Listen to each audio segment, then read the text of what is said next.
Hello, Rick Miracle here, me, with another video in my series, Freemasonry and Satanism. Number 67, Part 2. A continuation of the ultimate world order as pictured in the Jewish Utopia by Robert H. Williams.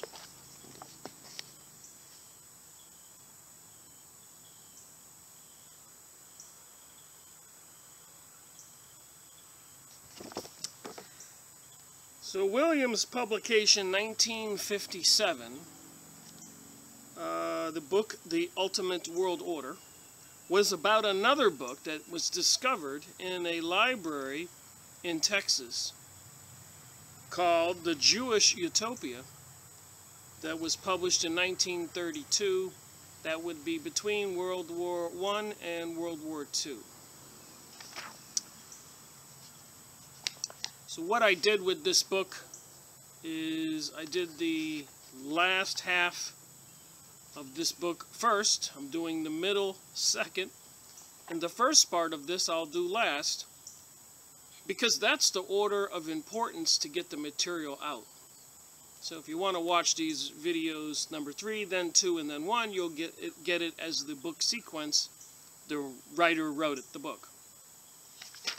But that's not the way I decided to do it. After reading the material, I said to myself, oh my God, people need to know this now. I mean, let's take a look at what the books look like. The information, a couple pictures here. So the Jewish Utopia, I only have a picture of the... This book was discovered in a library in Texas. Michael Higger, Ph.D., the Lord Baltimore Press, Baltimore, Maryland, 1932. I guess it's got a signature on the top here of Rabbi Abraham Schreeder. As you can see on the bottom, it says there, Rabbi. And the signature on the top. So it's interesting, you know, you find a book obscured in a library that wasn't meant for the public's eye. Makes us wonder, why?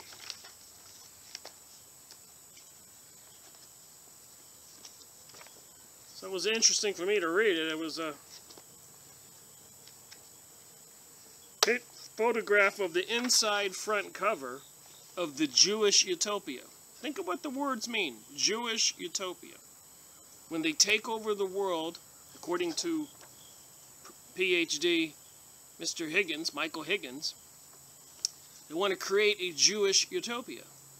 Them masters, and those that are left alive, non-Jewish people, not of their groups, will be enslaved. That's what it says. You're not going to believe it. The Library of University of Texas, Abraham Schreeder collection of Hebraic and Judaic presented by the Kala of the Texas Rabbis, 1939. So this comes right up there from the headquarters. Leaders of the group, the university, and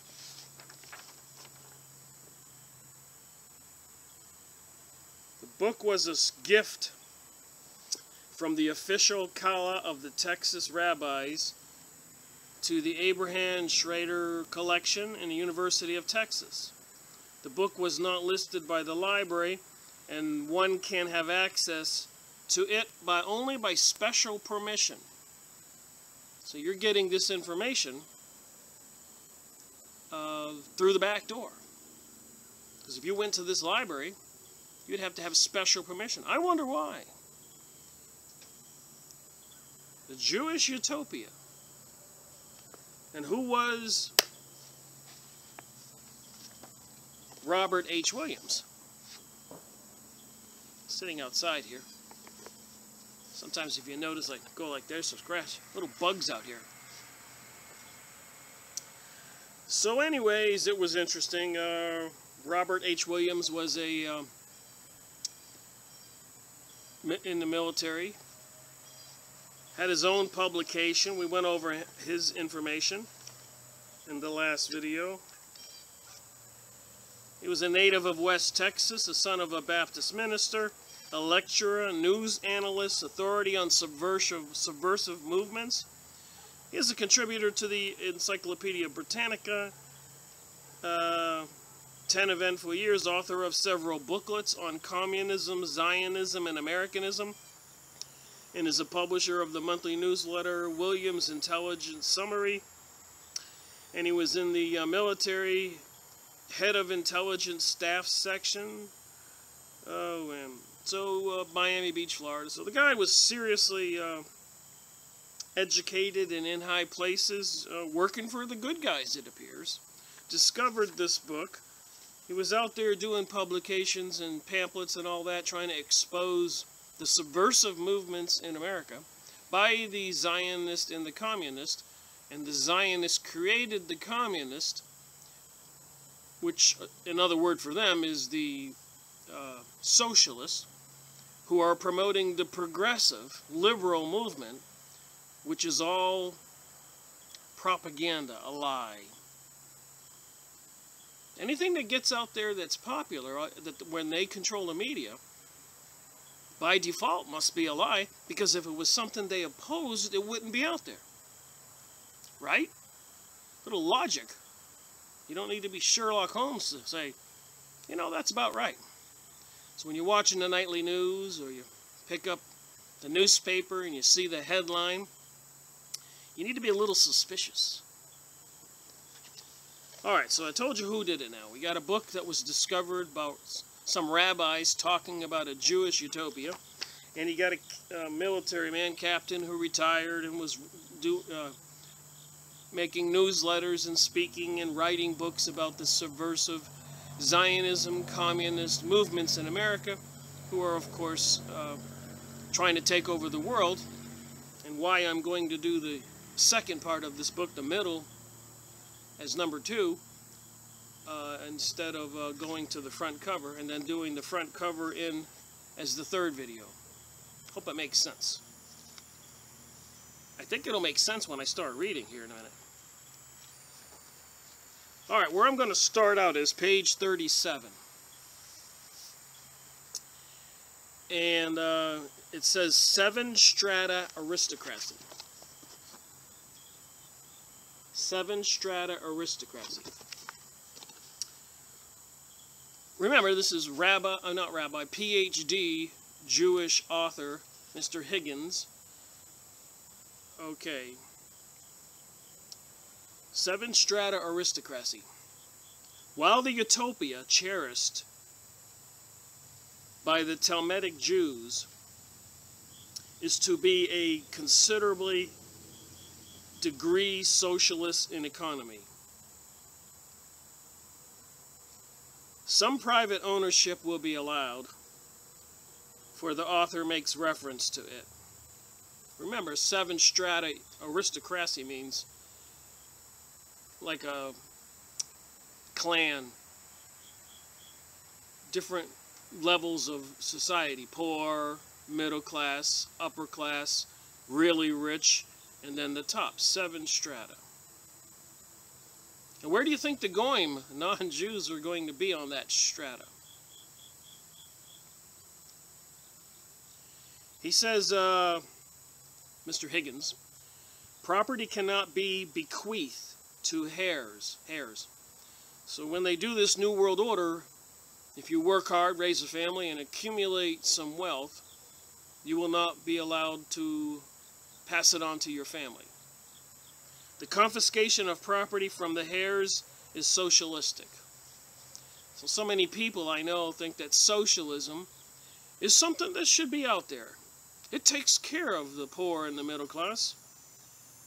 But why are they poor and middle class, and have they been unfairly treated and competed against by the rich and the powerful?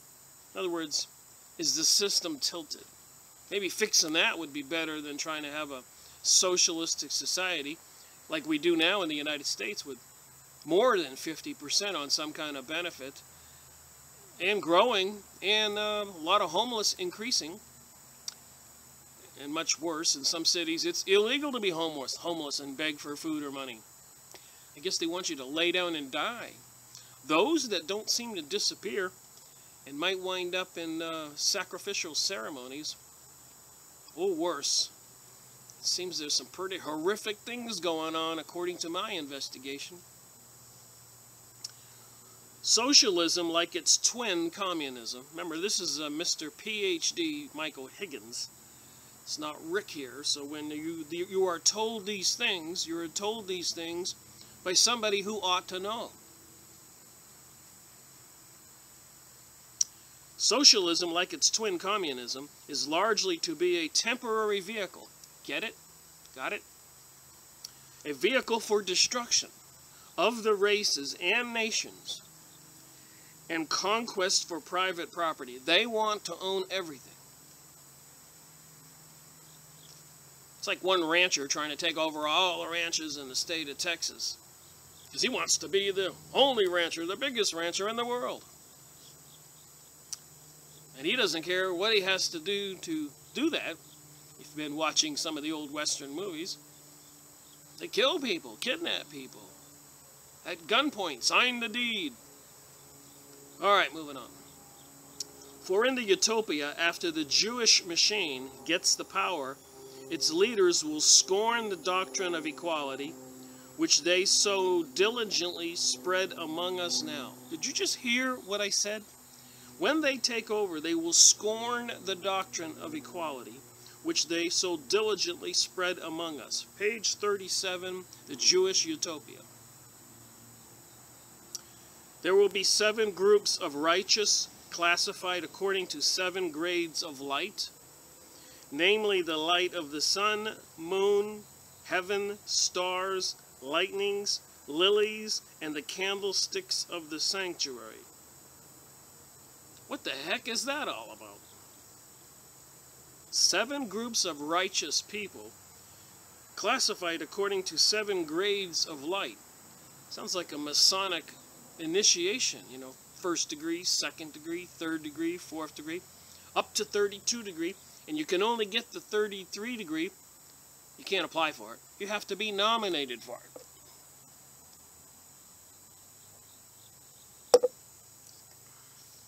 Here again we see the Jewish revolutionaries playing a double game with us, secretly planning for an ultimate 7 strata aristocracy, while spreading socialism among us, evidently to induce us to let the government take away all our property and own us outright.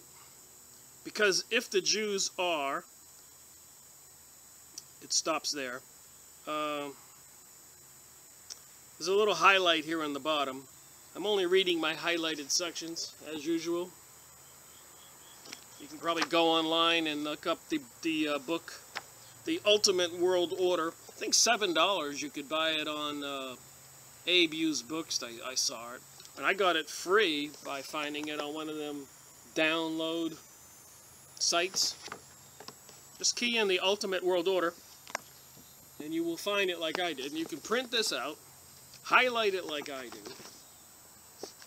and it's unbelievable information. It cannot be without its meaning that the Jew has played a leading role in the great modern industrial movements. Yes, now they want to destroy the industrial movements under the guise of sustainability, global warming, global cooling, climate change. Sustainability. It's all a lie, a fabrication. The green movement. It's all tools, as it just said here. Socialism among us, evidently, to induce us to let the government take away all of our property and own it outright. Moving on. Remember, this is Robert H. Williams' evaluation of the book, The Jewish Utopia. Any new movement, such as socialism, naturally, they may expect to dominate it.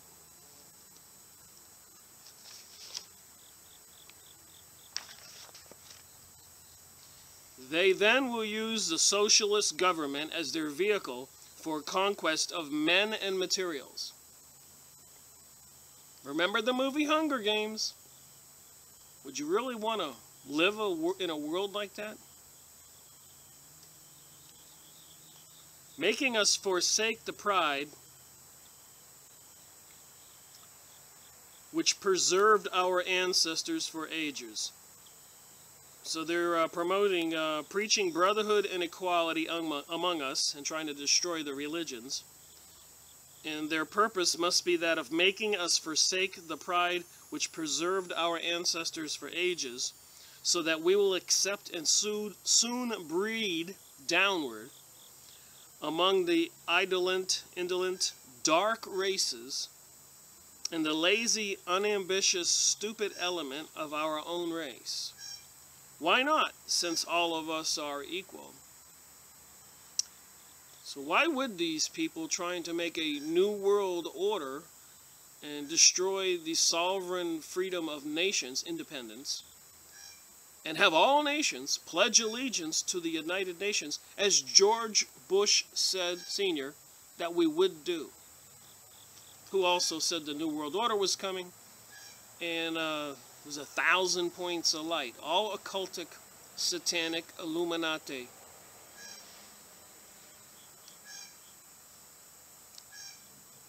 This indoctrination is pure communism. It is spread by both the communist and the Zionist. The difference is that the communists believe it, while the Zionists show that they are spreading it only for non-Jewish consumption. They quicken the race pride of their own people to a fanatical degree by their own propaganda, attacking all opponents to anti-Semites. And remember, a Semite is an Arab, and not all Arabs are Jewish, so I don't know how anybody can actually be anti-Semite unless you're just hating Arabs, whether they were Christian, Muslim, Buddhist, Hindu, atheist, Jewish. They deceive us all the time. And by this clever double-faced propaganda device, calling us anybody who opposes Zionism an anti-Semite.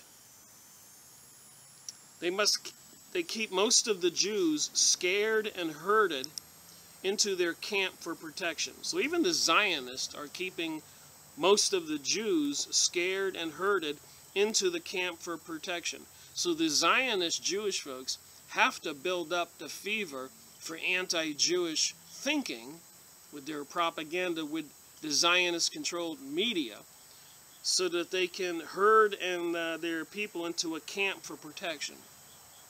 It's all a plan.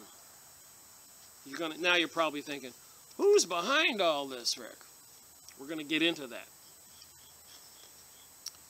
Who's behind? What are these Zionists, Jesuits, witchcraft, Rosicrucian, Hollywood, gangsters, thugs, banks owners,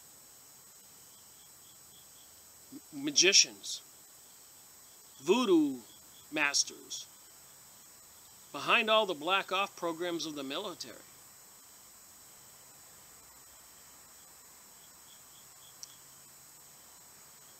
Protection that would not only be needed in a world tolerant of unsuspecting Gentiles, everybody who's not a Jew, but for the fact that the Jewish revolution becomes so violent, its leaders finally become identified, thus frightening and angering the alert Gentiles, causing anti-Semitism. That's why I keep going way out of my way to make sure people realize there's a distinction. If you go on the internet and look up Zionist and images, you will see many Jewish people trying to warn us about these Jewish people, Zionists, and many others that can say they're Christian or any religion in the world, or no religion, agnostic, atheist. The worst, they're into this magic, communicating with beings and demonic entities on the other side, as described in the Bible. This is not hocus pocus or hearsay. I've gone over many of the books. People have seen ghost apparitions, all kinds of stuff. So what is this reality that we need to be aware of? There's the question. Western people can hardly conceive of such racial and cultist fanaticism. That's what these people who are trying to take over the world are into, cultist fanaticism. And we've seen it on the VMAs or the Grammys or the football halftime shows, Olympic opening, and all this stuff, even cartoons and movies. They do those satanic rituals right in front of our faces all the time. Even many stars in Hollywood have come forward and told the dirty details. Drinking blood and many other horrific things. If you really want to know, go on YouTube and look up a few of the Illuminati videos, and you will not believe what they say. If a group of Germans or Spanish or Anglo-Saxons or Swedes said such egotistical things about their own kind and hinted that God was going to make their people the ideal people and holy people of the earth, the Jewish propagandists would flood America with movies from Hollywood, broadcast by radio and television, newspaper stories about the racial bigots inciting us to make war on them as fascists. So if we said the things that they say they're going to do, they would attack us, but we don't own the media, so we can't attack them the way they can attack us. The power that they have, that they obtained by very dark, sinister means. If you start reading a little bit about history. We have already seen glimpses of the ideal Israel. In all its holiness, its bayoneting of the helpless Arabs, women and children, and the constant threat of aggression over neighbors in the Near East. And it's plastered all over the papers right now. All the countries around the Middle East are just being overwhelmed with all the immigrants fleeing Syria and every place else. So it's only logical to conclude that the little state of Zionist Israel, a lot of the citizens probably of Israel are opposed to this. Just keep making that clear. But the people who are running the program want, instead of a dot on the map for it, and that's not my 666 sign, just showing a little dot. The dot on the map, Israel, if you look at Zionism and images, you'll see they want a whole swath of that territory, the size of the United States. There is a plan in effect. And if they control the world from the dot, and they're threatening all their neighbors and murder and mayhem, what the heck will they do when they own a country the size of the United States? And for 2,000 years, these evil thinkers, Zionist, Jewish, worshipping Lucifer, devil, people into magic, have been run out of countries after countries. I mean, at one time, all the Jews were banned from Europe. And then the Illuminati, one of the couriers got hit by lightning, and they found a little document in his pouch. And it described the New World Order, and they banned Freemasonry. Am I making myself clear? And the Jews in these books I'm reading say that they created and control Freemasonry. And they have them all over our cities and every country in the world. And so they're like a little secret camp in your city, connected to high places in government, local governments. And they take the command from the high places of the Illuminati, who control the Freemasons, who takes the command from the leaders of the Zionists, who are into the occult, bringing us all these satanic rituals. It becomes a little clearer as you continue researching and studying. The ideal and holy nature of Jewish power mongers likewise has been demonstrated in revolution after revolution among our ancestors for over 2,000 years. That's just what I just said. It's in this book, page 38. The Jewish-inspired socialistic international revolutions, such as the French Revolution, and in our time the communist or Bolshevik revolutions, that have reddened much soil with the blood of Christians. That would be Gentiles, non-Jews. And I make a couple mistakes when I do these videos. I've noticed when I review them again. For example, in my last video, part 1 of this one, I said hundreds of thousands of non-Jews were killed in Russia. And then I followed that up with that some say 100 million. And I shouldn't have said tens of thousands, I should have said tens of millions. And then also it was 100 million plus, so some say in the research. And then in one of my other videos, I was pointing out a picture, and I said, well, that looks like Madonna. She was blood all over her doing a satanic ritual. And I said, looks like Madonna in a blood ritual. I think it was Lady Gaga in a blood ritual. So when you do watch my videos, I do sometimes make some bloopers, mistakes. And I don't know why when you're speaking, you know the answer, but your brain spits out something else. There's a few other ones. I'll grab my little cheat sheet when I wrote them down after I review my work when I watch the video. Like when you're watching a video. I go, oh my God, I shouldn't have said that. That was wrong. What did I say in that last video? I also said something, H.G. Williams, and then I said Robert Williams. I was talking about different authors. And of course, H.G. should have been H.G. Wells. We went over his book. Why I said H.G. Williams, I don't know. That was '1 on 67 series. There's a couple more I noticed. Small things, but when you notice them, catch them, put it in the comments section. Because I usually catch it myself. But all my videos, 99.9%, are all first editions. I'm sitting here now doing this. And can't remember ever doing one once or twice or 3 times trying to get it right. I go with the errors because it's more about the information than it is about my acting or speaking ability. It's about the information is what we should be focusing. And you should be taking notes and verifying what I'm saying. Don't believe me. So the Bolsheviks, when they took over Russia in 1917 and killed, I think the Jerusalem Post, or one of the major newspapers in Israel, admitted 25 million non-Jews. Goyim. So they always do a purge, which is important to discuss, and we should discuss it again and again and again. Because if they do pull off this revolution, which they're trying to do here in the USA now, Jade Helm troops all across the country, there will probably be a purge. 100 million Americans who won't go along with the mark of the beast, gun confiscation, not being able to pass your property on to your family members, not going where you want to, being a slave, and so much more. Moving on, Jewish literature is replete with reports showing that how their leaders inspired revolutions which undermine the stability and character of Western nations, and racial elements from Rome down to the current climatic world revolution.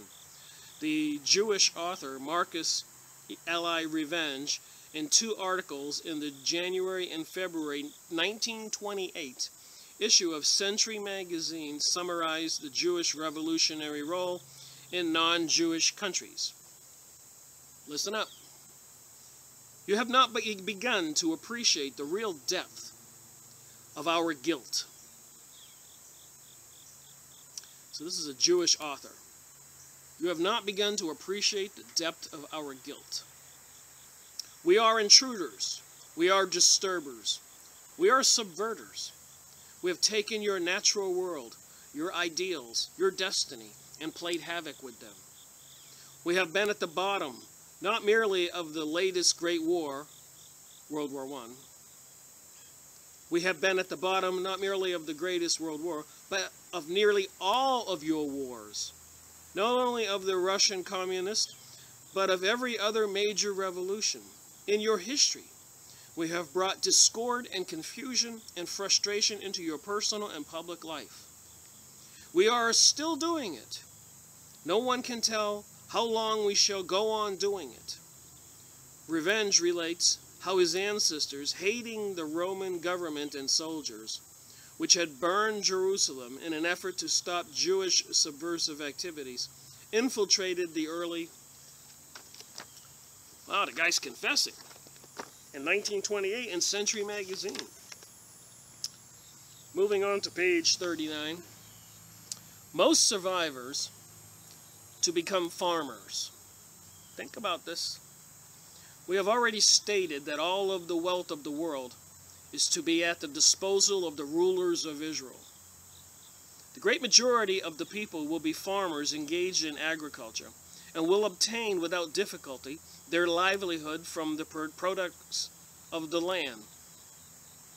So this was on page 55 of the Jewish Utopia.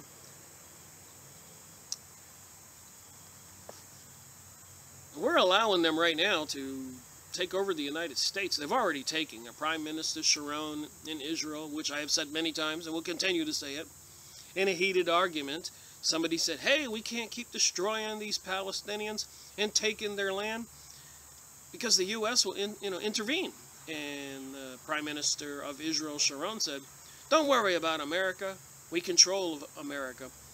And I Googled that on the internet, and it was like millions of results. So you can search that too. Sharon, Prime Minister Sharon, We Control America. Read it, investigate it for yourself. And many books by rabbis have said that it's a true document, a true statement, and that the Protocols of Zion is a true document, which a lot of people will read on Snoops or something and say, that's been debunked. Remember, they control the media. They can say anything is debunked, and especially they want to say the truth is debunked. All right, moving on. And by the way, I could probably do 6 videos on this document, but at some point, you can search it, download it, and print it out. Can't do everything. Evidently, all or most of the metropolitan areas are to be wiped out.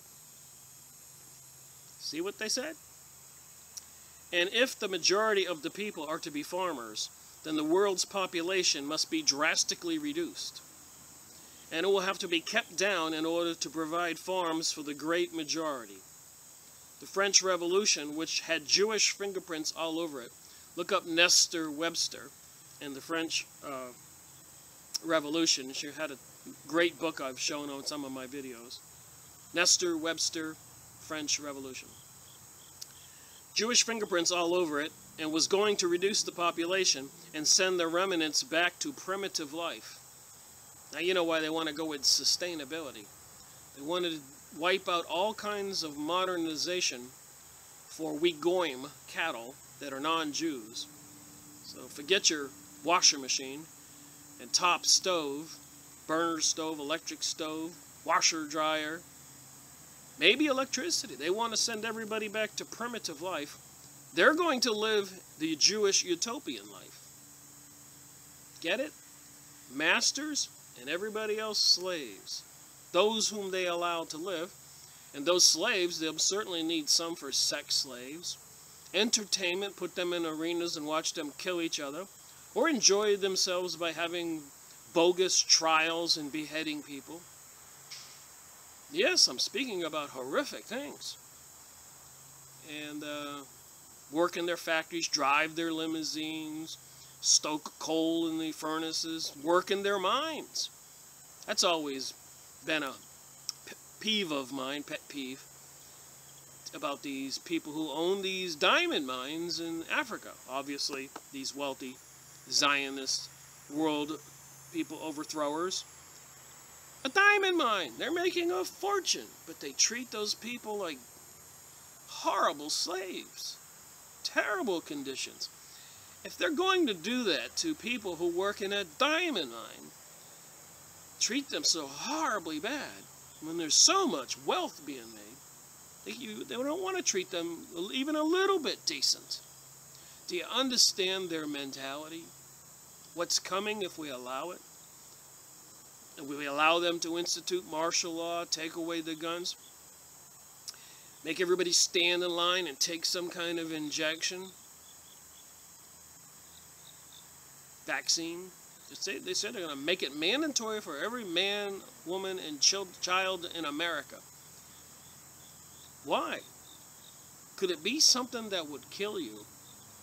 And every month you had to go line up for an antidote to continue to stay alive. And anybody who didn't line up for an antidote would not stay alive. Are they that demonic and devious and evil? And the answer appears to be yes. Alright, and if the majority of the people are to be farmers, okay, what did I get here? Moving on. And he puts, I guess, Higgins' words in italics. You can see what I'm reading here. So some of it's Robert Williams' words, and some of it's Professor Higgins talking about the Jewish utopia. In the new social order, every member of the ideal community of the righteous will receive without great effort whatever necessary sustenance he may desire. Those they allow to live.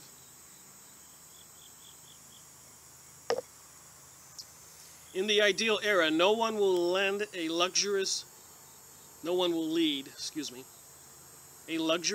or spendthrift life because of inherited fortunes.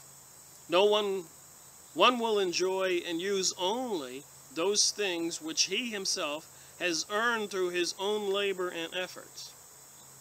Remember, you have to work for them, and they're going to pay you what they want, which will probably be only enough to keep you alive.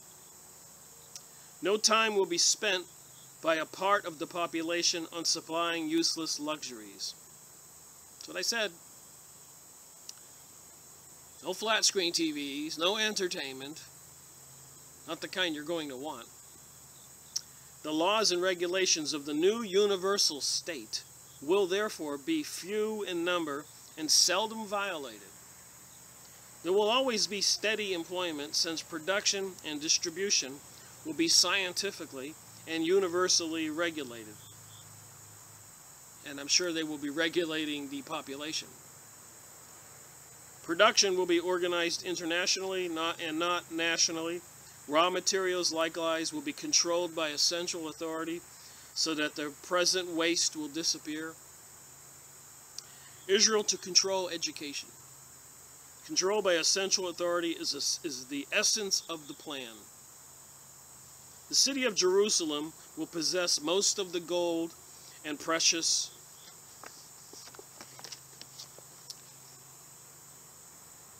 minerals, I suppose.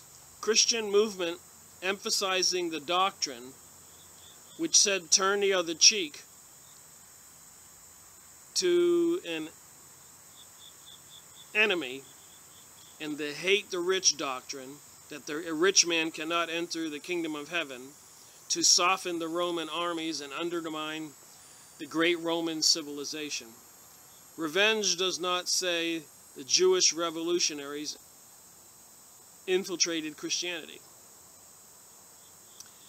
If it is his thesis that they deliberately invented it and spread it among, if is like, sometimes when you read somebody else's writing, it's a little complex. Spread it among Gentiles to make them soften and humble and debase themselves, and thus in effect commit national and racial suicide. So they're saying that they created Christianity, and to turn the other cheek and hate the rich is all something that they created to control us. Christianity did spread the socialist doctrine of equality and induced hardy, strong Roman individuals to fraternize with and mix their blood with that of the indolent, intellectually limited Negroes who have been brought into Rome by millions as slaves, just as today many fanatical ministers are similarly misinterpreting Christianity, promoting race suicide. Revenge boasted that the book of Revelations, which is considered one of the apocalyptic books, those of disputed or doubtful origin, was written by Jewish revolutionaries, inspiring their followers by portraying the coming destruction of Rome. He contends that the book foretold only the destruction of the Jewish enemy, Rome, having no significance beyond the era. It had to be couched in Kabbalistic language, he contends, because the Jewish and Christian revolutionaries were in the underground.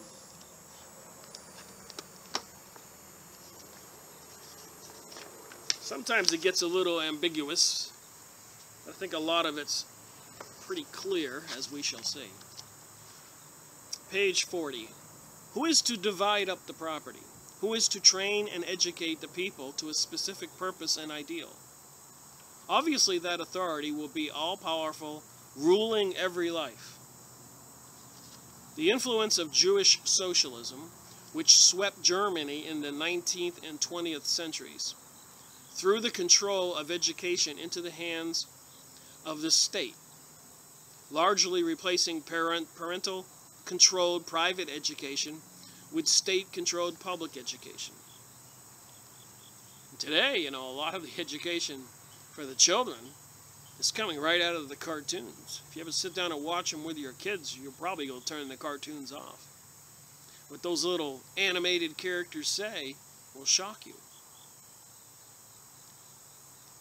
I know, I've seen it. The same Jewish socialism took root in America and has now all but completed the transfer of authority and responsibility for education from the parent to the state. This transfer is throwing power into the hands of the Jewish machine, since the Jewish-inspired liberal movement dominates it.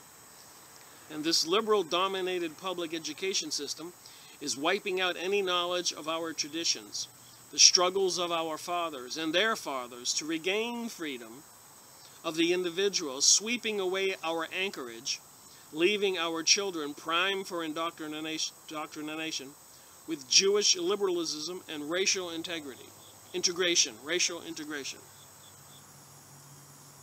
The eyes see the word, the brain misinterprets it. The author makes clear that it is the Jewish power seated in Jerusalem, headed by the descendant of the house of David, the Holy One, of absolute dictator, which is to divide up the property, ceding it only to favorites. To the unrighteous will belong nothing. And unrighteous, by this writer here, is anybody who's not Jewish or one of their favorite puppet masters, like the presidents they give us now. Reagan, Clinton, Bush, Obama. What are they doing for the people other than lying, promising change and none is delivered? Or Bush during 9/11 saying, if you're not with us, you're against us. Then they attacked the Middle East, which obviously was all a controlled event to attack the Middle East. While property is not to be passed on from father to son. Moving on here, and since only the righteous are to hold property, that's them, we may hazard to guess that this points towards something like Jewish-owned feudal estates. The Jewish machine made war on the feudal estates of Europe, and later on the land aristocrats, participating the bloody French Revolution and subsequent communist-type class revolutions, which destroyed the last vestiges of the landed estates and many of the people who had built them. The leaders of the red-headed Celts, Goths, and Norse, Vikings, and fair-headed Angles and Saxons, giant men described by historians as men of great stature and personal dignity, dogged honesty and general leadership. It was this mighty racial leadership that founded the age of civilization, which had to be wiped out if the nationalistic Jews were to march on. The propagandists of Jewish revolutionaries ever have disguised their real aims. They shaped their revolutions among class and religious lines. So they got all, right now they got all the lower level population across America buying into this new age reality. Some kind of almost demonic, satanic possession manifestation. I mean, you can go to any city streets and see the tattoos and rings in the nose and ears, and I'm not against all this stuff, but I'm saying it's not voluntary, that it has been induced on the population by the propagandist, as it says in this book. You can see it if you know what to look for. Look at the, like I said, the halftime shows on football, commercials, Grammys, VMAs, Olympic openings. And you can see all this, the satanic rituals.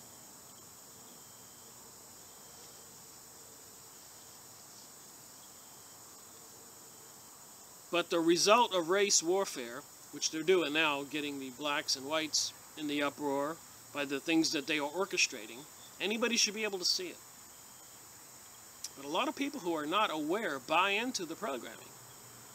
Not only between the blacks and whites, between the straights and the gays and the homosexuals and transgenders, bisexuals, and a new word I learned recently, is pansexual, which means, forget bisexual, go with either sex.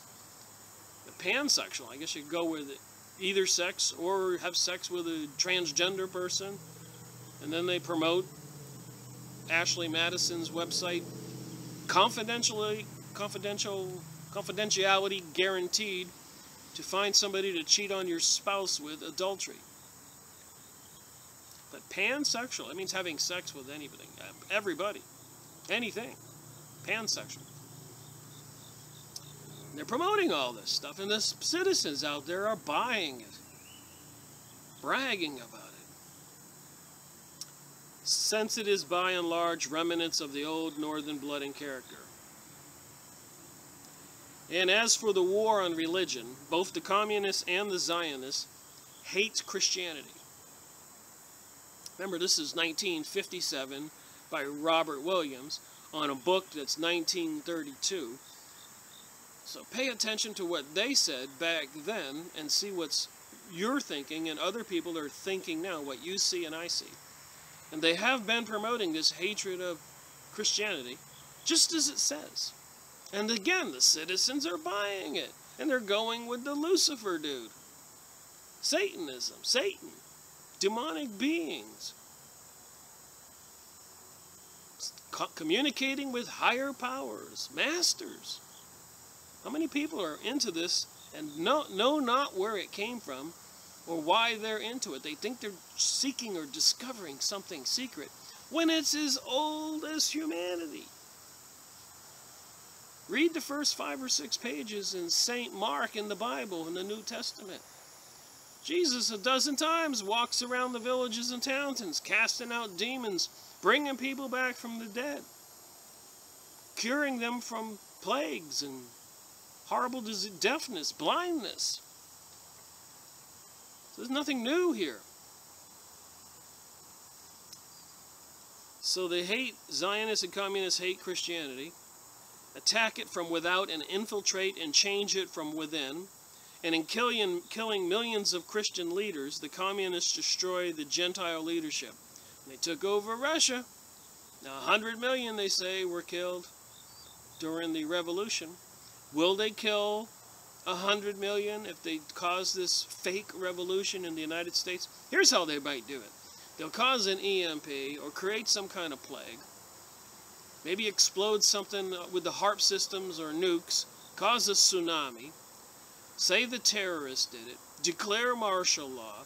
Everybody gets in a controlled situation. Say they have to disarm everybody. People who don't agree, and many others, will get sent to FEMA camps, and there's only one way into those. You don't come out of a FEMA camp once you go in. Remember that. When you're hungry and starving and the bus comes and the loudspeaker, come to the FEMA camp. We got food and water. They also have death. And maybe something worse. Fun and games, torture and sacrificing people. We're dealing with demonic entities, evil, evil people. The war is against us. But the Jewish strategists, apparently considering themselves to be a racial unit, have always been too smart to use the word race. That's right, the Jewish people don't call themselves a race or a religion. So one should wonder, what are they? Besides Zionists, New World Order deceivers, and again, a lot of good Jews, if you go look up Zionism in images, will show you they're protesting this, writing books. Rabbi Marvin Antelman, wrote a book to eliminate the opate. The opate is the belief in God, strengthening and giving people comfort. They want to eliminate that. They want to make it illegal for you to believe in God and talk about Jesus. Maybe call it adulterous or whatever, and behead people who do that, who believe in Jesus. And they've hated Christianity for hundreds of years. What are they afraid of? The only thing you would be afraid of is the truth. If you have an agenda of controlling the world and your own bestiality, satanic, luciferic domination of the world, psychopathic thinking. Go watch Miley Cyrus videos on YouTube with all the satanic activity. This is what they're giving us. Her father, Billy Ray Cyrus, said to GQ magazine he was worried about the satanic influence of Hollywood on his daughter. Her own dad is worried. We all should be worried about the children in the United States. Mr. Higger, for instance, speaks of his people as a race. The guy who wrote the Jewish Utopia. Now remember, in the Revelation, last book of the Bible, it says Jews who call themselves Jews but are not. And then the recent book we went over about the American citizen who moved to Israel, who told all, an American Jew in Israel. We went over that in my number 66 series. And he says the Ashkenazi Jews are really not Jews. They don't have any Semitic blood in them, but they dominate the scene. Their appeal analyzed is exactly a racial appeal, but outnumbered 100 to 1 by people of other races. So obviously the rest of us outnumber these people who want to kill us. We outnumber them 100 to 1 or more. They would be foolish to launch out an open race war. Rather, they must condemn as bigotry any thought of race, while paradoxically quickening the race and tribal pride of their own people by constant talk of race, bigotry, and anti-Semitism among people who oppose their program. So there's a set of rules for us and a set of rules for them. If you're not Jewish, you're not going to move to Israel. They won't allow you. And if you're not Jewish, you can't marry into their families. The hierarchy leaderships will be seriously upset with any Jew who marries a Gentile. But yet, Tel Aviv in Israel is touted as one of the most popular destinations for gay men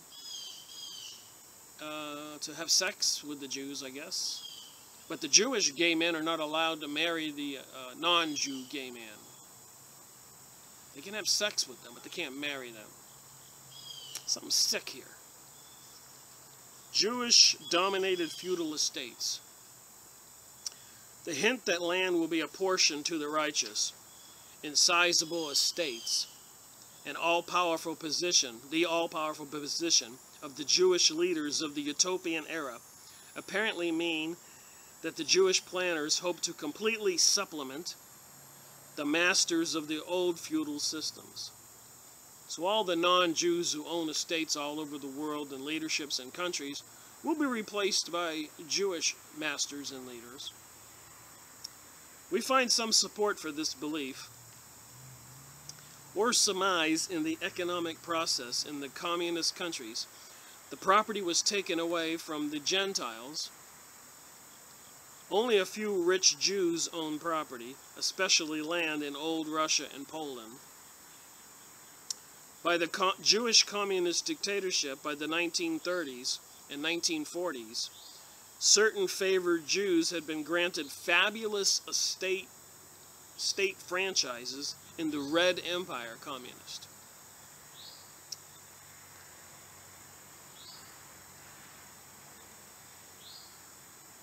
Jewish importer Sam Karp of Bridgeport, Connecticut, was given the perfume and cosmetic concession, supposedly for the entire Soviet Union. and then Jewish Deputy Premier Lazar Konokovich was put in charge of all the great industrial centers of Gentile slave labor. Quite a sizable feudal estate. The Jewish financier Jacob Ashberg, the former affiliate of the Rothschilds and Warburg Banking House, operating in the Nya Banken in Sweden, handled the finances of the Reds and went to Russia a few weeks after the Bolsheviks seized power in 1917, and ever since has been the dictator of Soviet finance. A handful of these evil entities rule everything and kill people who get in their way. And no wonder they were run out of Europe at one time, these Jewish folks. And again, not all Jewish folks are in on it today. And during the 1920s and 1930s, the United States had congressional hearings on something they said was the Jewish problem, because the Jewish peoples back then were taking over companies and assets everywhere. And as we already know, they don't have any conscience. There's no sense of right and wrong. So to have somebody killed to get their empire is possible, probable. Or take one of their beautiful women, marry some rich guy who owns an empire, and then he mysteriously dies, and then they own it. When you operate by these means of insidious evil behavior, I guess you can take over the world if the rest of us are not aware of it and don't do anything.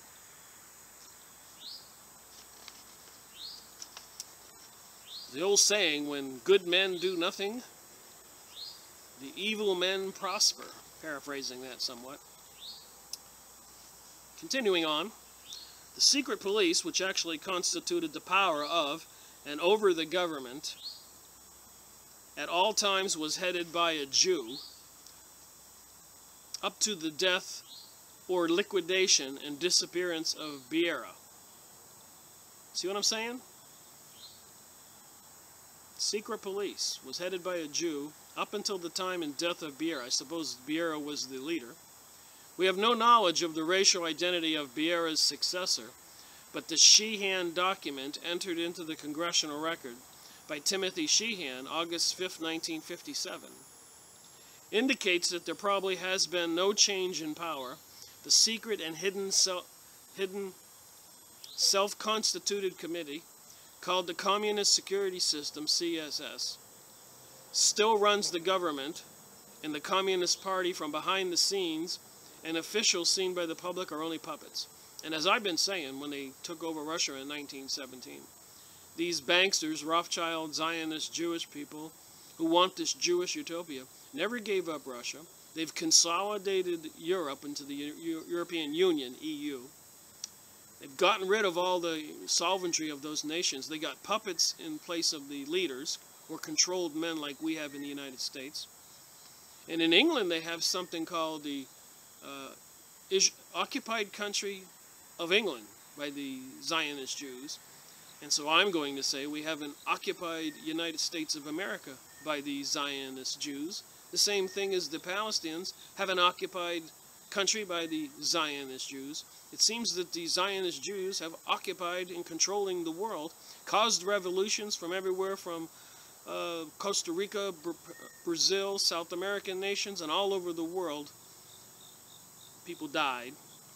I did go over that one book, Confessions of an Economic Hitman by John Perkins, who talks about going all over the world, convincing leaders to borrow untold millions, maybe billions, promising them economic growth and prosperity, knowing they were lying, and then they would crash the country, and then they would go in default on those loans and fall under the control of the Zionist masters.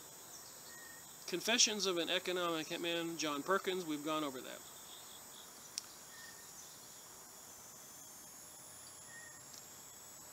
Run the government and Communist Party from behind the scenes, and the officials seen by the public are only puppets. It's not me saying this, I'm doing a book review. It says it right here.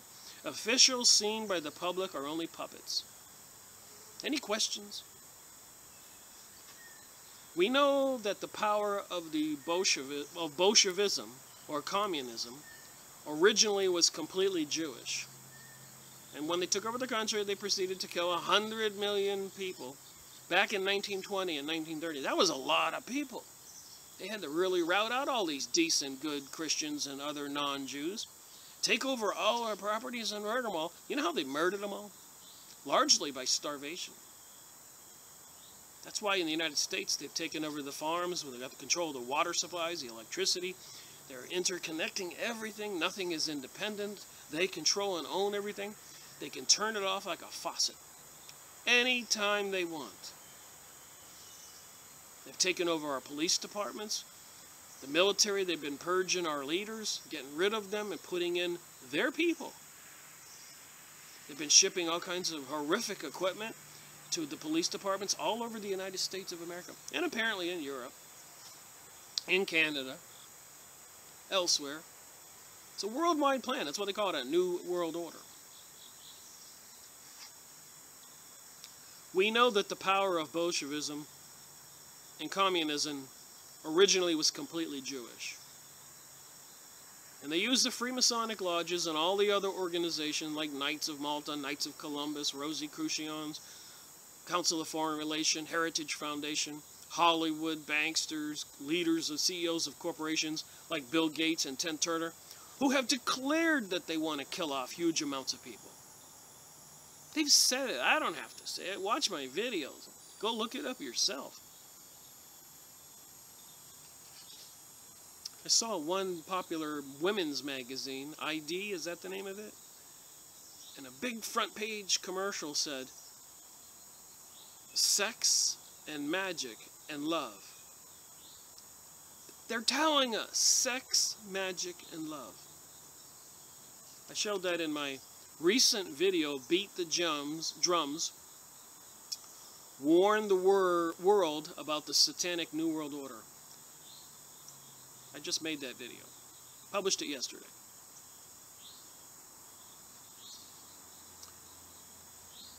The Jewish inner clique could do as they pleased with the regime. Can you see why I'm doing the middle of this book at this time? Stuff's pretty powerful. If it's true, oh my God. During the Second World War, the regime had to make compromises to keep the whole populace of White Russia and the Ukraine from going over to invading Germans. And now the anti-communists and anti-Semites are forcing compromises and forcing the hidden committee to keep Jews out of conspicuous positions. So they're showing us how all these Islamic Muslims are so evil, beheading people, conveniently with hoods on, so obviously they're mercenaries. So they're obviously controlled by Zionist Israel and the Pentagon and the New World Order puppet masters and presidents and banksters and United Nations. So we see Islam in the newspaper. We see American Christians who are called haters or are not popular with the gay agenda and the transgender, and now the pansexual and bisexual, and Ashley Madison adulterous propaganda promoting. So if you're a Christian and you want to go with the Ten Commandments, you're a hater, they're going to say. And when they do take over the world with the New World Order and force everybody to get the chip on the hand or the forehead, so you become a 666 mark of the beast person, apparently then you can't get to heaven when you die. These sinister demonic entities, whatever they are, apparently own your soul. That's concerning. And I think it says something in the Bible, but the only way to escape it, if you take the mark of the beast, let's say on your hand, is to literally cut your hand off.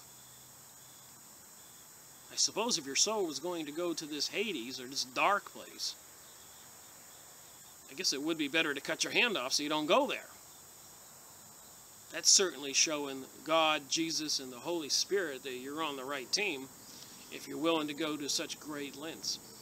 But, of course, you can avoid that by not taking the mark of the beast in the first place. And apparently, to avoid this whole catastrophic situation, per my recent research, I've never been a serious biblical scholar. But if you say with your mouth that you believe in Jesus and that he died and was risen again, you won't have to suffer this tribulation. That seems like a fairly simple option. But if you bought into the propaganda by these evil people, and they've taught people how to hate Jesus and Christianity, and you're going to be silly and not take option one, to believe to avoid this stuff, and you want to get into the tribulation, then at that point, you have to give your life for God and Jesus. Still not to, if you want to survive. Pretty complex. I mean, not really complex, but if you don't get helped out of the system before the tribulation starts, which you can avoid by saying that you believe that Jesus was real and he died and was resurrected, so you avoid the tribulation.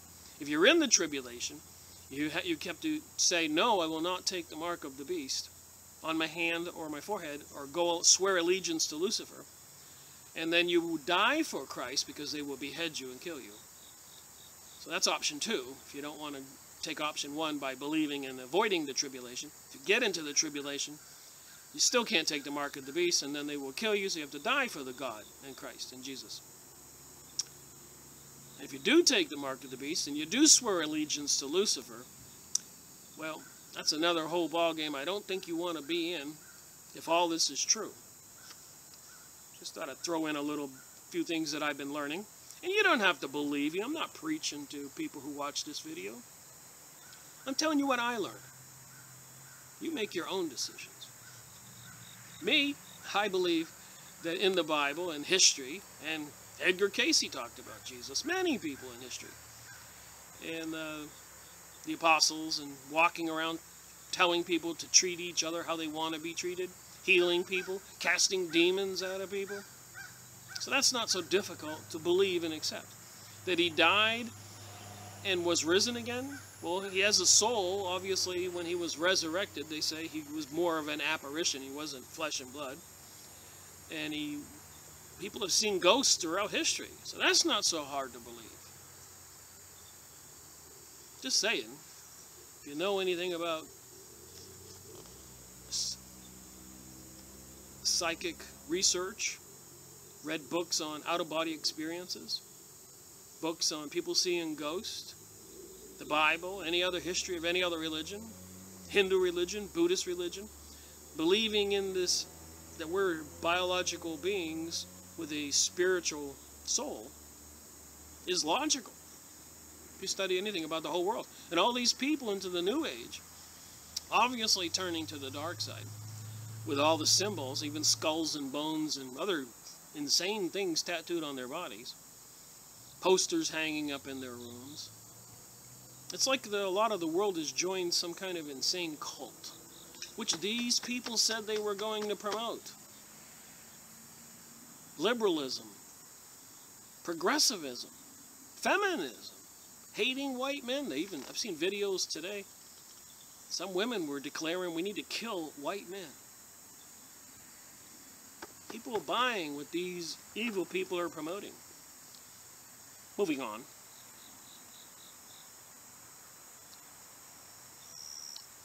Anna Parker, let's see here. Time magazine. A little dry out here. Hot day in September in the mountains of North Carolina. September 2nd, 7th, Labor Day today. So anyways, Time magazine, September 20th, 1948, carried an article describing Budapest as a city with an air of a pawn shop, and told of the complete triumph of the dictator Jewish Anna Parker. Anna Parker lives in three great houses, moving almost every night because she fears of assassins.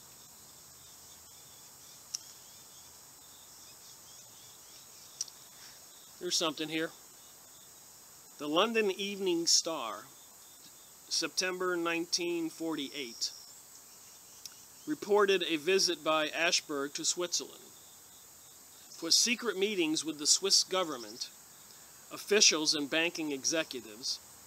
Diplomatic circles described Mr. Ashburg as the Soviet banker who advanced large sums to Lenin and Trotsky in 1917. And there's a book that says Who Financed Hitler by the Pools. You know, you got all these people, including the Bush family, that were involved. Rockefeller, Rothschild, Chases, Manhattan Bank Chase, Morgan, were financing and building up Hitler. We could have never had World War II if they didn't do it. And then they're the ones controlling our world today. So whatever they have plans to do, it would behoove us to wake up. Even Rockefeller said, David, you can go look this up on, if you watch any video tubes on YouTube. He said, if I destroy the world, something like that, I will be proud of it. And I think Soros said that if I can help destroy America, it'll be the culmination of my life. George Soros. You can see all these stuff in quotations and see them saying it sometimes. Alan Greenspan, that was one that I found out a few years ago, that when he was speaking before Congress, he said they were running a program called Creative Economic Destruction. And the senator said during the hearings, won't some people get hurt? And Alan Greenspan said, yeah, some people will get hurt. And here's another dual citizens between Israel and the United States in charge of the Federal Reserve. All these people, or most of them, are dual citizens, and this New World Order, that's where their real allegiance lies, not with America. As Benjamin Netanyahu said, America is a golden calf to be fleeced again and again and again. Why? Because they can take it. And we hate them, and we're going to destroy America and make it the lowest third world nation in the world and sell off everything that's there. Benjamin Netanyahu at Fink's Bar. Go look it up. Don't believe me. So at the time of the revolution, Mr. Ashburg gave Trotsky money to form and equip the first unit of the Red Army. He has property in Switzerland. The financial attaché of the Soviet legation described Mr. Ashcroft as the most unusual man in the Kremlin has ever sent to the West. Sorry about that. So he was the most unusual man the Kremlin had ever sent to the West. He bears no official title, is attached to no government department, is not in the Soviet Foreign Service, and is not a member of the cuneiform. Note that Ashburg, banker for the Communist Empire, was a private capitalist owning property in Switzerland. Major George Racy Jordan, in his book From Major Jordan's Diaries, Harcourt, Brace and Company, New York, 1952, revealed that Ashburg, during the Second World War, sent a secret message by an extremely secret and important messenger to the very big boss of the revolution in America. This is Senator Herbert Lehman, Jewish banker, for half a century one of the ringleaders of the American Jewish Committee, and also of the Anti-Defamation League of the B'nai B'rith. We may well believe that banker Ashburg was for a long time, and he may still be, the very big boss of the communist revolution in the USSR. He is without a doubt one of the foremost policy shapers of the highest secret self-constituted committee called the Communist Security System, CSS, which runs all communist governments and all communist parties. So you know where they want to take the USA.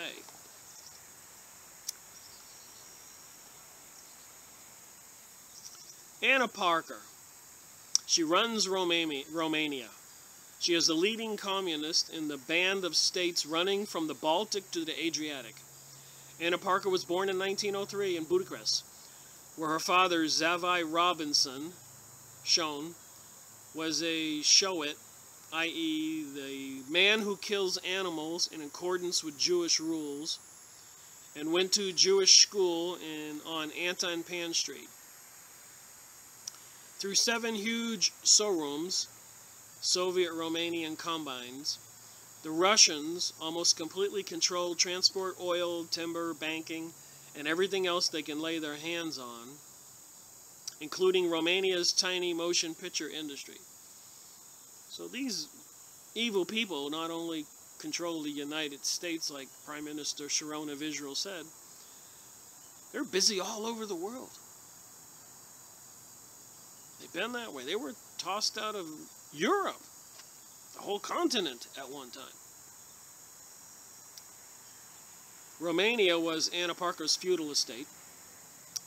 Accusations in America that the Jews were the authors of communism seem to have forced the revolutionaries to withdraw Anna and other Jewish dictators from public view and replace them with nondescript characters. See what I'm saying?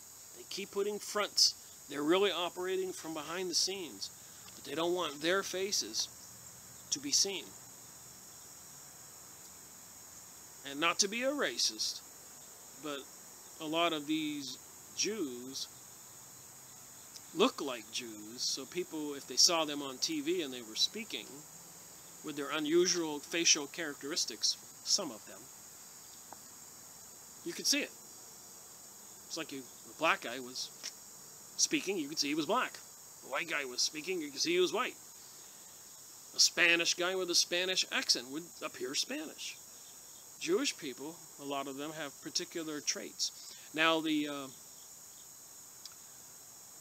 other ones, the Ashkenazi Jews, are supposed to be from the northern area, which they're not really Jews, and be more taller and blonder. And so the real Shepherdetic Jews may be looking like what we're talking about. So a lot of people are in on the evil side. You really don't have to be Jewish to have joined them, as we already know. But then again, as Fritz Springmeier pointed out in his book, Bloodlines of the Illuminati, most of the presidents are related to each other, and they're related to the kings and queens of Europe. So there is this bloodline of people. These presidents and people in high places of power in the United States today might actually be of Jewish descent, but have camouflaged themselves as Christians and even changed the spelling of their names. And these are facts. One particular interesting one that is Newt Gingrich. And he did something that just made me think that this man had to be evil. And if you're practicing evil and using evil to gain power, if you don't know this, some of these people change the spelling of their name or whatever, change their name. It's a satanic ritual. So I said to myself, Newt Gingrich, and I discovered this on my own. But I was possessed with it. I just knew it, but I couldn't prove it. That his name was 666. Like Aleister Crowley changed the spelling of his last name to be 666. The mark of the beast. So if you change your name to equal 666, I guess it gives you some kind of demonic power. You can grow fast in high places. Just like the Hollywood stars doing all these satanic rituals for their masters in Hollywood. They go to high places. And some of the things they have to do are pretty horrific. Homosexual sex with a bunch of guys. Well, I guess these Zionist weirdos watch you. Witchcraft ceremonies. lose my mind thinking. But anyways, with Newt Gingrich, I put it Gingrich in the computer, N. Gingrich, all its variations of his name, and I couldn't get 666. And I was possessed. I said, man, it's gotta be. So I went to Wikipedia, and come to find out his name wasn't Newt Gingrich. His name is Newton McPherson. How did I know? And I went and put that in the 666 numerology calculator online, and it was 666 McPherson. Odd. So this guy changed his name from McPherson. Obviously figuring out if he wanted to be in politics, it probably wouldn't behoove him to have a last name that would equal 666. Something. Romania was Anna Parker's feudal estate. Accusations in America that the Jews were the authors of the communists seem to have forced the revolutionaries to withdraw Anna and other Jewish dictators from public view and replace them with nondescript characters. To breed tall, handsome race. This is the title here.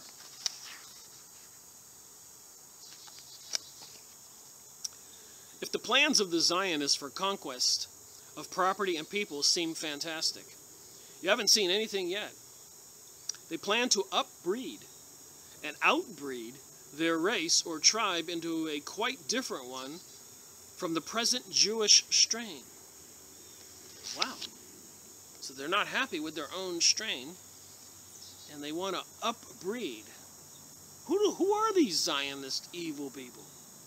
Obviously, the book of Revelations is apparently correct. Jews who call themselves Jews but are not. So reading on. A sturdy race of strong, healthy, tall, youthful, and handsome people will be raised. Page 58, The Jewish Utopia. Now remember, Dr. Stephen Greer of the Serious Disclosure, and I showed this in one of my previous videos, said that they wanted to build a new civilization. So I am tying the UFO alien thing as part of the propaganda you're seeing written here. Dr. Stephen Greer said we would build a new civilization on Earth. Like the phoenix rising, it doesn't rise until they burn the old phoenix, and that's a metaphor for the world. You can't rebuild or build a new world until you burn the old world. Get it? Got it?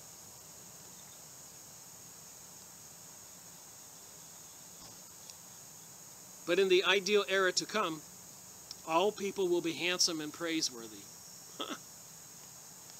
Physical defects, like dumbness, blindness, deafness, lameness, stammering, barrenness of women, and similar bodily imperfections will likewise not exist. Ph.D. Mr. Higgins in the Jewish Utopia said that.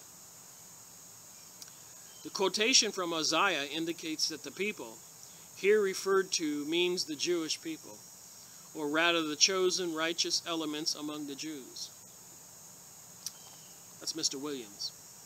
The most beautiful thing on earth is the human body.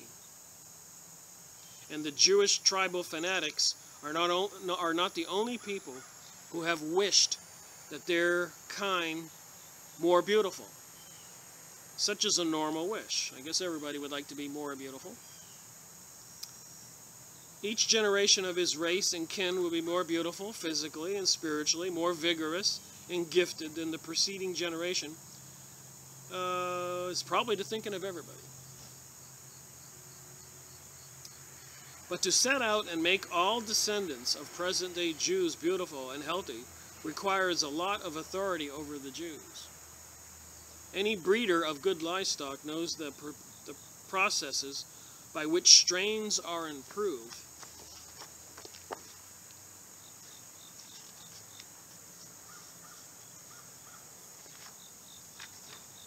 Kill off all the ugly and unhealthy individuals and breed up only the carefully selected strains, the Jewish planners will have to liquidate untold millions of their own people to stop the breeding of defective individuals and individuals not tall and handsome.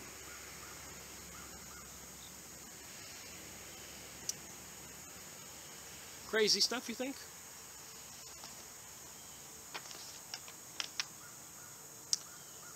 I'll keep going.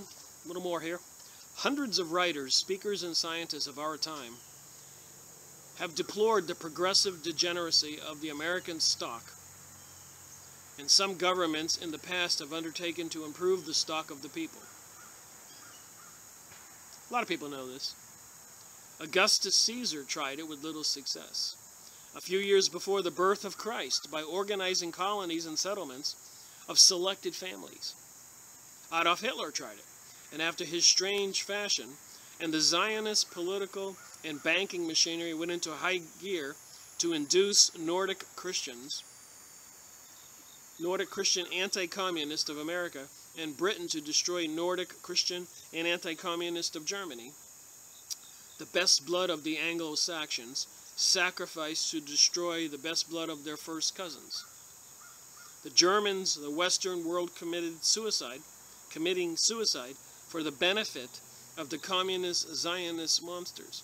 So these people having wars to kill off thoroughbreds of humans, to eliminate any competition for ruling the world? For the communist Zionist monster. That's what it says here.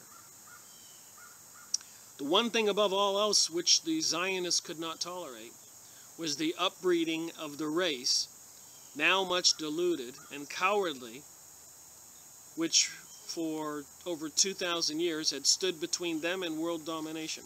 So they're just trying to destroy our society now, which has stood in the way of their domination for 2,000 years. But notice the striking difference in the Gentile and the Jewish advocates of race improvement.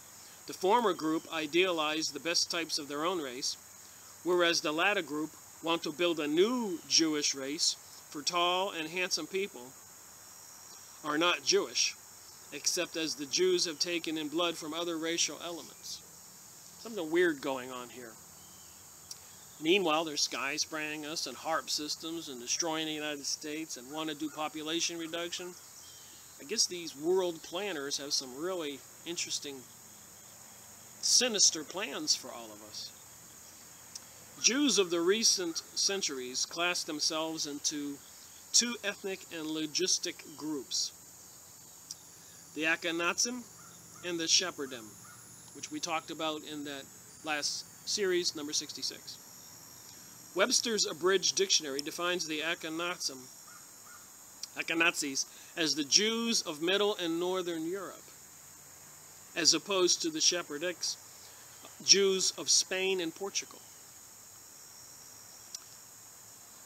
Of Sephardim, the dictionary says Jews who are descendants of the former Jews of Spain, they are as a rule darker than the Ashkenazis of northern Jews. So the Sephardims are darker than the Ashkenazis. They are chiefly settled in North Africa, Greece, the Balkans, Levant, Holland, England, and America. Water.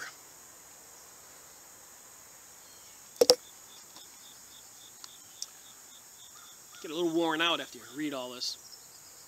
But in the past 2 centuries, they have virtually wiped out all the lines of distinction.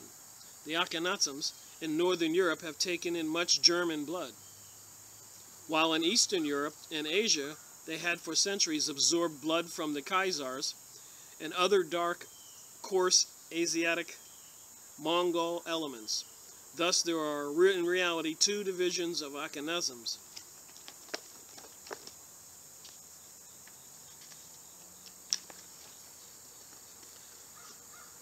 Both speak Yiddish. These are the ones that came to America after the Russians took over, the Bolshevik Jews took over Russia in 1917. They had built these camps, bases, barracks all over Europe. And they were sending all these Yiddish Jews, these Ashkenazis. to these barracks, and they were training them to speak English and how to behave in America so they could infiltrate our country. Our own government in the United States was involved in this conspiracy, and they were shipping them in droves to New York City. And they weren't allowing pretty much anybody else in the world to come immigrate to America at that time. And they were causing quite havoc and chaos in America. So Congress, as I'd mentioned before, had hearings on the Jewish problem. And they were very arrogant people, and they would sing crazy songs in theaters and mock us people, Americans. And take over, they were bent and directed and controlled to take over all the companies and businesses and industries that they wanted, which was pretty much everything. And nothing would stop them to take over these industries and businesses like liquor manufacturing, textiles, whatever, and infiltrated themselves into our governments. It was a plan, and they were all focused on it and controlled and trained on it. And most of the people in the United States were oblivious to this. We just seen it as an annoying problem. But if you owned a business and they wanted it, you'd likely wind up dead. Maybe they used magic, I don't know. Or married into the family and then had the guy killed. But they did gain control over a lot of things. As Henry Ford said in his newspaper, the Dearborn Independent, and in his books that I have that I've gone over, which I will go over again. And have caused World War I, World War II, like the Pools said in that book, Who Financed Hitler. And as John Perkins said in his book, The Economic Hitman, and so many other books that I've gone over and will go over, probably so many more I haven't even seen yet.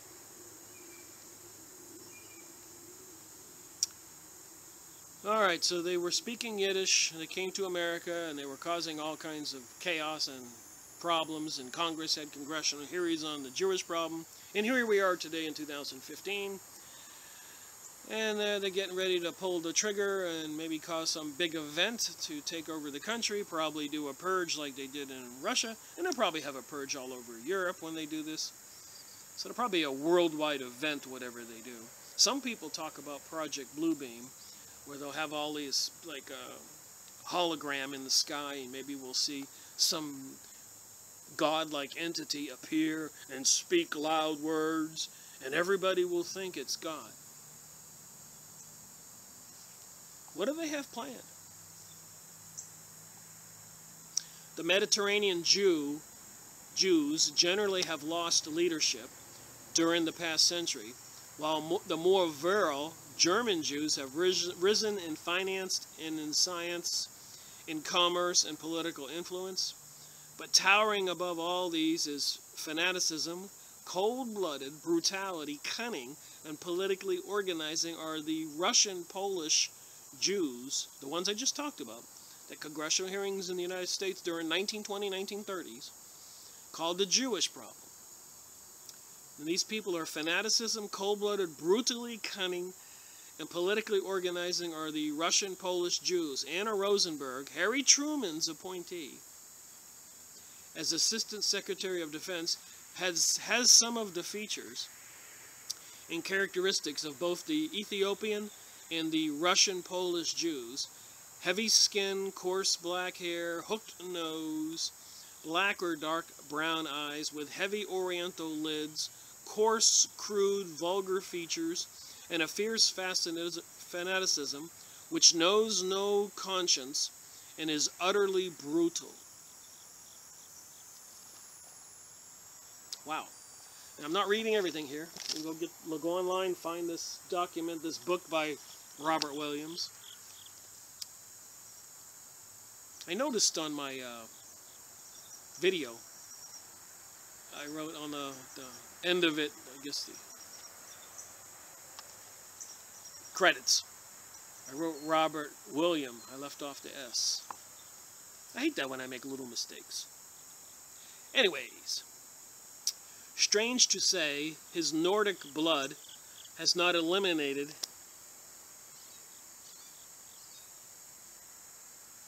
Bernard Barak might be cited as one example of the German Jew. Standing 6 feet 4 inches, he obviously had a great deal of European blood in his veins. He has the Jewish nose and a type of Jewish mouth. So these Jews were interbreeding with these Nordic tall blondes. So that gives us quite a formidable enemy. Tall Nordic blondes who were famous in the past for their huge successes, the Norsemen and all that. With these Jewish entities who have all their horrific things they did in their past.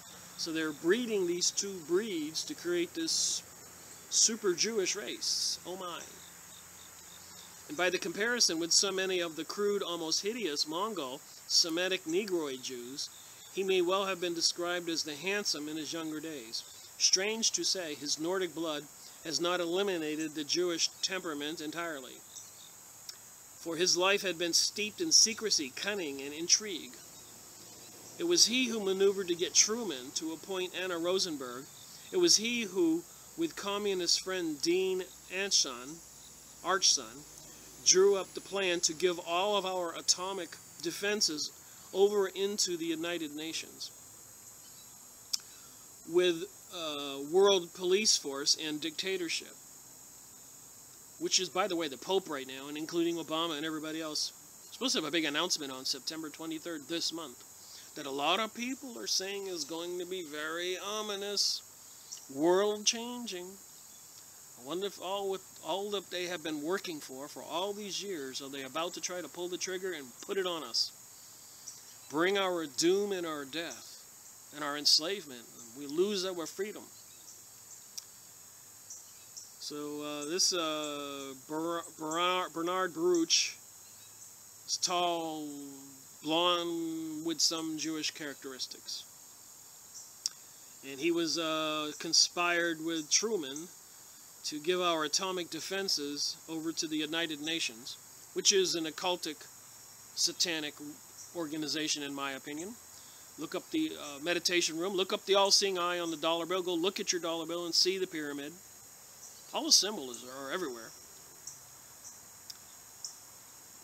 Would provide police force or dictatorship. They've taken over our police forces and purging the military here in the USA. As soon as the Soviets would agree to inspection of their war plans. Inspection not by Americans, mind you, but by the persons appointed by the Jewish-inspired United Nations. So that's the fox guarding the henhouse. Mr. Barach's trap may have be sprung on us at any time, for our government has publicly committed to this plan. The fox guarding the henhouse. And right now we have the foxes in our government, and they see us as sheep. What do foxes do to smaller animals, or wolves? There are wolves in our government, and they see us as sheep. What do wolves do to sheep? Is that what's coming? During the past 2 centuries, thousands of Jews have intermarried with the British aristocracy. That's how they get into high places. They got long-term plans, and they've done it. They had developed a great deal of loyalty to Britain and almost forgot that they were Jews until the war with Hitler.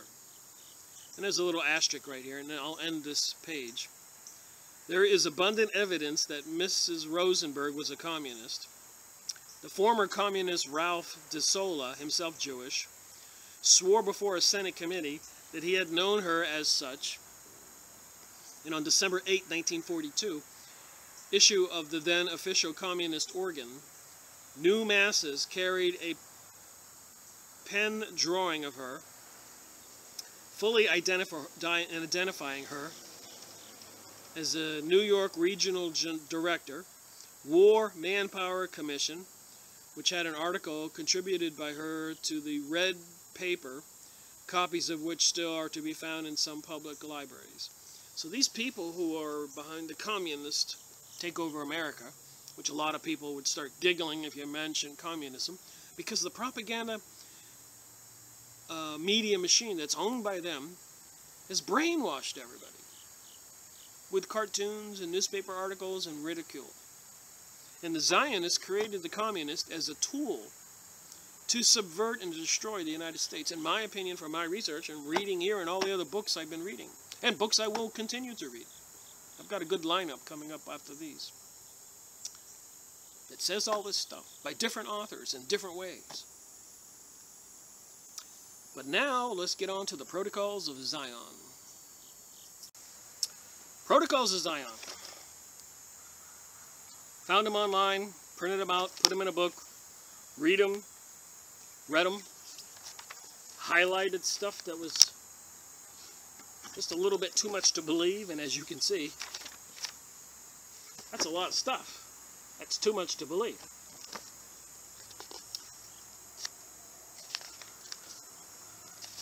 Protocol number 17. And for the record, just to be sure, I don't hate Jewish people. I don't hate black people. I don't hate gay people. I don't hate white people. I don't hate Mexicans. I don't hate anybody categorically. I don't hate women. I don't hate men. Don't hate kids. Don't hate anybody. But I will tell you this.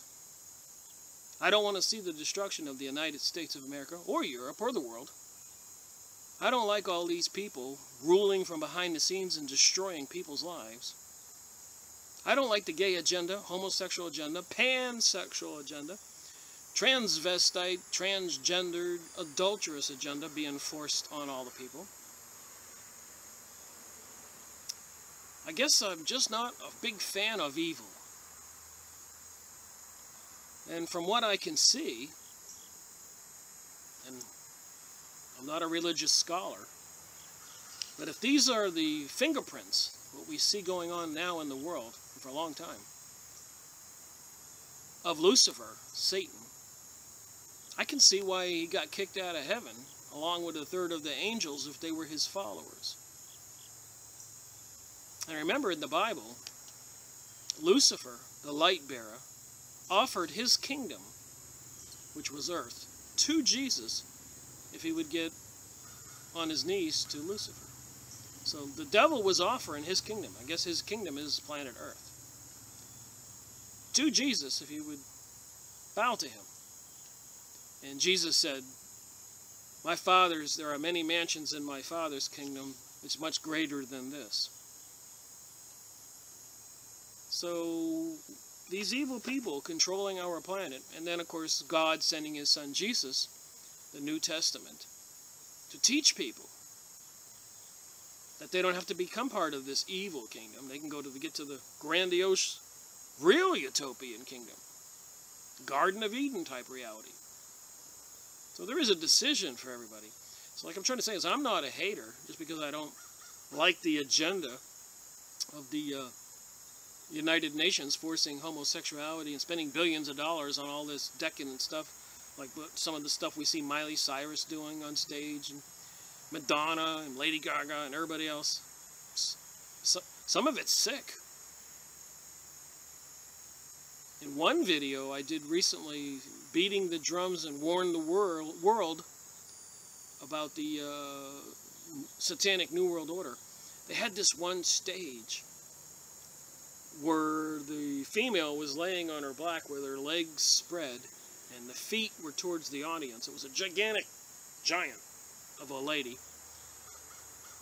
And the actual entertainment was down by her crotch. Who thinks up this stuff? You gotta be some kind of satanic evil entity. So reading protocol number 17, which is the blueprint, or the document describing how they are going to take over the world and what they're going to do when they take over the world. And Protocol 17, I didn't see anything that was too important on the first paragraph there. I didn't highlight anything. And I can't read everything. You can go online and print this off. But on the next page I did. And after I finish this few pages on the Protocols 17,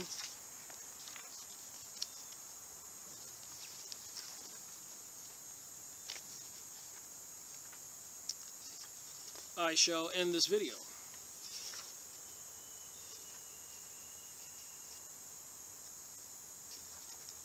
I guess I'm going to do 16 also. So 16. 16 and 17. In order to effect the destruction of all collective forces except ours, we shall emasculate the first stage of collectivism, the universities, by re-educating them in a new direction. Their officials and their professors will be prepared for their business by detailed secret programs of action from which they will not, with immunity, diverge. So they're going to be told what to do, and if they don't do it, they're in trouble. Not by one iota can they diverge. They will be appointed with special precaution and will be so placed as to be wholly dependent upon the government. And the government will be these people who take over, these psychopathic, insane Zionists, mixed breed Nordic with real Jews or something, people, entities. Maybe they are part of some kind of alien DNA like reptilian. Because through all history, there is the reptilian reference. Even in the Garden of Eden, it was a snake that gave the apple to Adam and Eve. Just saying, something sinister about these cold-blooded, predatory entities, I don't even want to call them human. We shall exclude from the course of instruction state law, as also all that concerns the political question. These subjects will be taught to a few dozen of persons, chosen for their preeminent capacities from among the number of the initiated. Wow, the Freemasonic peoples? Witchcraft people? Occult people? Rosicrucians? Hollywood? The universities must no longer send out from their halls milksops concocting plans for a constitution, like a comedy or a tragedy, busying themselves with questions of policy in which ever their own fathers never had any power or thought. Flipping the page. The ill-guided acquaintance of a large number of persons with questions of polity creates utopian dreamers and bad subjects. So they don't want a lot of us getting together discussing politics. As you can see for yourselves from the example of the universal education in the direction of the Goyim, that's the people that are not Jews that they call cattle, we must introduce into their education all the principles which have so brilliantly broken up their order. But when we are in power, we shall remove every kind of disturbing subject from the course of education and shall make out of the youth obedient children of authority, loving him who rules as the support and hope of peace and quiet. So there's two alternatives. Love their ruler, or there will not be any peace and quiet. That's the end game. Make everything hell on earth unless you submit to us. Quite a choice. We shall change history. Classism, social classes, as also any form of study of ancient history, in which there are more bad than good examples, we shall replace with the study of the program of the future. We shall erase from the memory of men all facts of previous centuries, which are undesirable to us, and leave only those which depict all the errors of the government of the Goyim. Well, we know what they're doing to children now, pedophilia and sacrificing them. There's going to be some lovely leaders we're going to have here. Alan Greenspan said they were running a program called Creative Economic Destruction. Everybody was losing their houses, jobs, cars, getting divorced, committing suicide, ruining their lives, and the government was running that program intentionally, as Alan Greenspan said. Look it up. Don't believe me. You're going to love these people if they get their program instituted. Not.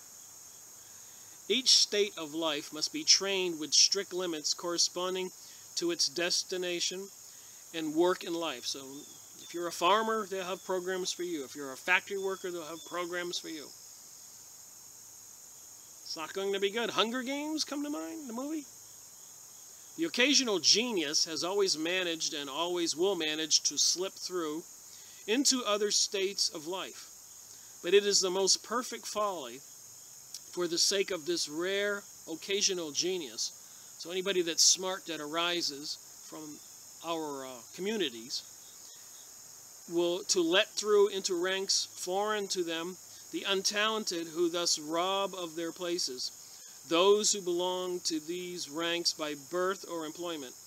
You know yourselves in what all this has ended for the goyim, who allowed this crying absurdity, whatever all that meant, in order that he who rules may be seated firmly in the hearts and minds of his subjects. That's their God, a living God, by the way, like a pharaoh or a Caesar or a king or something.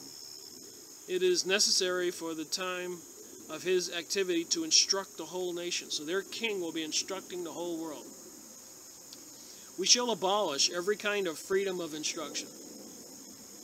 Learners of all ages have the right to assemble together with their parents in the educational establishment, as it were in a club.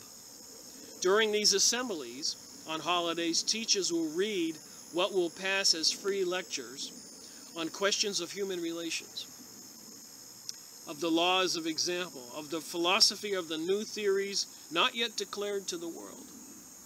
These theories will be raised by us to the stage of a dogma of faith. They're going to create a new religion out of thin air as a tradition staged towards our faith. Or maybe they already have it written down. All right, moving on.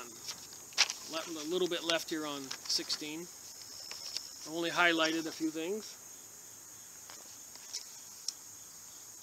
We shall swallow up and confiscate to our own use the last scintilla of independence of thought. The system of bridling thought is already at work in the so-called system by teaching object lessons, the purpose of which is to turn the goyim into unthinking, submissive brutes, waiting for things to be presented before their eyes in the order to form an idea of them. In France, one of our best agents, Burgundies, has already made public a new program of teaching object lessons. They're teaching us object lessons in the United States now. 9/11, Sandy Hook, Batman movie shooting, Boston bombing. These are all propaganda events, false flags, so that we will let them do what they're doing. Take over the world. And we're reading here what they want to do when they take over. Protocol number 17. We have long past taken care. That's how much I highlighted on this page. To discredit the priesthood of the goyim. So they're admitting here they intentionally infiltrated the churches and made everybody think bad things. We have long past taken care to discredit. Go look up this document and do not believe me. Don't want anybody sitting, watching my video saying Rick is lying. I keep saying over and over, don't believe me, go look it up. It's hard to believe what's written in this document. To discredit the priesthood of the goyim, and thereby to ruin their mission on earth, which in these days might still be a great hindrance to us. So Jesus came to earth, and maybe many other people God sent to teach, who weren't the Son of God, of course. They want to get rid of these people because they're a hindrance to them. They want to destroy Christianity because it stands in their way. And they worship evil, do evil things. Freedom of conscience has been declared everywhere. Freedom of conscience. Where did we read that? Aleister Crowley. Do as thou wilt is the law. The second law is, return to number one law, do as thou wilt. The third law is that number one is the only law. Do as thou wilt. So you can do anything. Pedophilia, murder somebody. Everything that these people who are taking over the world are doing.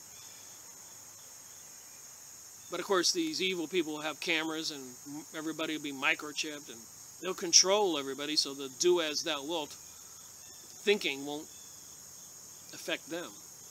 Everybody will be controlled, enslaved. Like an animal. Goyim, that's what cattle means. Goyim means cattle, which is an animal. So they think of us. So freedom of conscience has been declared everywhere. Do as thou wilt. Anything.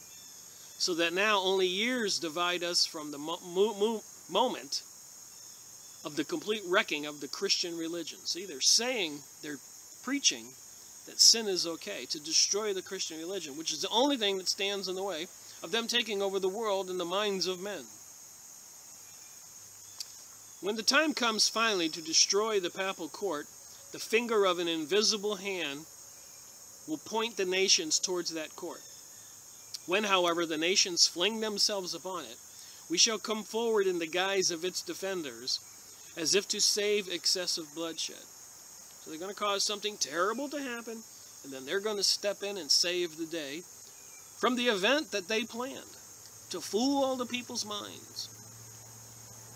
When the time comes finally to destroy the papal court, that's what I just read. Let's see, Karl Rothschild acted as a peacemaker between the Vatican and her enemies. So the Vatican was in control of the Catholic Church, which means universal, by the way. I think they hijacked Christianity for control because they were losing it 300 or 400 years after Jesus was born. So they were trying to destroy Christianity before they embraced it. And then they've been marching all over the world with crusades, killing everybody who wouldn't join it. I don't think Jesus would have wanted that. So obviously it's not true Christianity, which they control. Loaning the Vatican, these are the Rothschilds, these are the evil Jewish folks. Loaning the Vatican £5 million in a period of difficulty. They always create difficulty, so you have to borrow money from them. Gregory XVI conferred a papal direction on Karlman Rothschilds, since when Rothschilds have been guardians of the Vatican treasury. Whenever they had crusades, these people here were the financiers. And the merchants who would get the supplies to have the war. Manufacturers to make the weapons, buy the horses. They've been making tons of money on wars all along.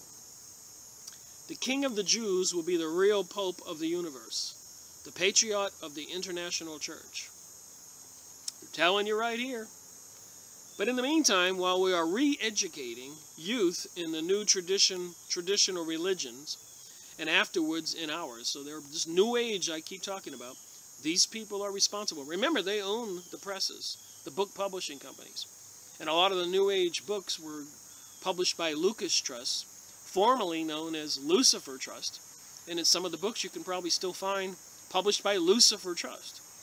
And I don't think I need to explain who Lucifer is. The light bearer. Just like the Statue of Liberty was given to America by the French Freemasons, who worship the light bearer, and the Statue of Liberty is carrying a light, and if you look up close, it looks like a man's face. And remember, they're into androgyny, half male, half female. The devil, if you look up Baal, B-A-L-L, B-A-L, the devil, Satan, you will see half man, half woman. Goat's head, women's breasts, and men's torso, and goat's feet. There's something sick about satanic sexuality activities. But in the meantime, while we're re-educating youth in the new traditional religions, and afterwards in ours, we shall not overly lay a finger on the existing churches, but we shall fight against them by criticism circulated to produce schisms. So they're going to create all kinds of nasty affairs to sway the public mind, which they're doing now by all the media, TV, cartoons, and everything else that they have out there for the people to see. In general, then, our contemporary press will continue to convict state affairs, religious incapacities of the goyim, always using the most unprincipled expressions in order to, by every means, to lower their prestige in a manner which can only be practiced by the genius of our gifted tribe. So apparently there's some italics here, like Jim Jones massacre in Guyana. They called it a mass suicide instead of what it really was, a CIA, MK-Ultra, U.S. government massacre using mind control. So they were testing out these programs before they're going to run the whole program on a whole nation. Denying the massacre of the Branch Davidian sect at Waco, Texas, was a needless and deliberate massacre by the FBI, CIA, BATF government. Somebody wrote this in italics here. Our government will be in a... Here's something I thought was really crazy. Our kingdom will be an apology of the divinity of Vishnu.